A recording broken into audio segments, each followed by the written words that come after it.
Mathilde, Isa, on enlève les soutifs. Moi, je veux bien faire la fête à un truc, mais faut que je les vois. Quand tu fais la fête de la bière, tu l'ouvres. Hein. Bon, en revanche, aucune info. On ne sait pas si les anciennes porteuses de prothèses PIP peuvent toujours célébrer. Oh, ça c'est moche. Et Cyril Legaï qui est en prison. Après les PIP, la CSIP. Ouais. On espère qu'il va continuer la lutte, Tania. Cyril, c'est pas bon. Hop, blocage des chariots repas. Ou négociation. Alors attention, il y en a un paquet qui ont voulu faire la grève de l'amour et ils n'ont pas eu le choix finalement. Hein. Et Cyril Legaï qui est pistonné à nous, Tania. Bah, attends, enfermé hier et demain déjà une sortie. Oh, bah dis donc. Bah oui, il sera interrogé dans l'affaire des emplois fictifs. Ah oui. Parce que si c'était pas les patrons qui le payaient, la justice nous le dira. Hein. En tout cas, la présidence, elle, l'a payé grassement. Et c'est vrai que le meilleur moyen d'éviter la merde, c'est le contrat cabinet.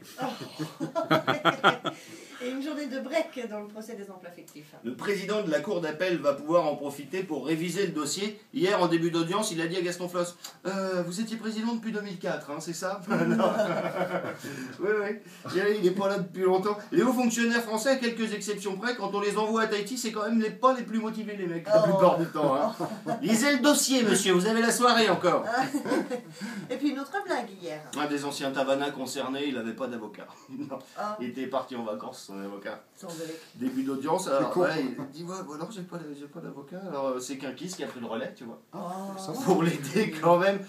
Ça fait bien quoi, un an à peu près qu'on savait qu'il allait avoir à peu près lieu à cette période, le procès. Alors un avocat nul qui oublie les audiences et qui donne pas de nouvelles. J'avais noté le nom d'un avocat pourri il y a quelque temps. Tout il y avait. Non, c'est pas lui. Non, c'est pas lui, c'est pas le même. Et on va avoir une aide parents au foyer. C'est drôle parce que le Conseil des ministres, dans un communiqué donc, où on nous annonce l'allocation parents au foyer, rappelle qu'en octobre 2004, le gouvernement Thémarou avait déjà tenté de mettre la mesure en place. Ouais. Et la motion de censure et l'instabilité l'avaient fait disparaître. Bon, là maintenant qu'on a la date des élections, 8 milliards de la France et de l'AFD à mettre dans le budget, on va le refaire. Hein, avec le soutien d'Hollande, des milliards, une tournée d'informations aux frais du pays. S'il n'est pas élu, Oscar, il aura fait tout ce qu'il aura pu. Et puis on termine avec un rendez-vous. Un rendez-vous, c'est le ministère de la condition féminine. On termine la page locale. Après, on ira un petit peu ailleurs. Lundi, le ministère de la condition féminine va dévoiler le programme de la journée internationale contre la violence faite aux femmes.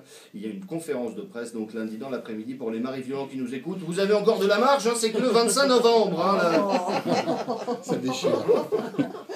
Et puis on parle de The Voice. Oui, The Voice, l'émission de TF1. La saison 2 va arriver, on devrait retrouver le même jury, mais il n'y aura pas Virginie de Closade, la blonde. C'est la blonde qui était dans la Véroum en coulisses, là, qui accueillait les candidats dans la Véroum. Elle déclare « Je me demandais ce que je faisais dans The Voice ». Bah nous aussi. Et puis enfin des nouvelles de Mireille Mathieu. Oui. Ah bah c'est la fête des morts. Mireille Mathieu qui déclare « Le public russe ne m'a jamais oublié ». Picole trop les Russes, ils se rendent plus compte de rien. Vous avez la vidéo sur Yahoo de son interview à Mireille Mathieu, hein, franchement, le lendemain d'Halloween, ça le fait. Sois pas triste, Mireille, nous non plus, on ne t'a pas oublié. On veut plus que tu chantes, c'est tout.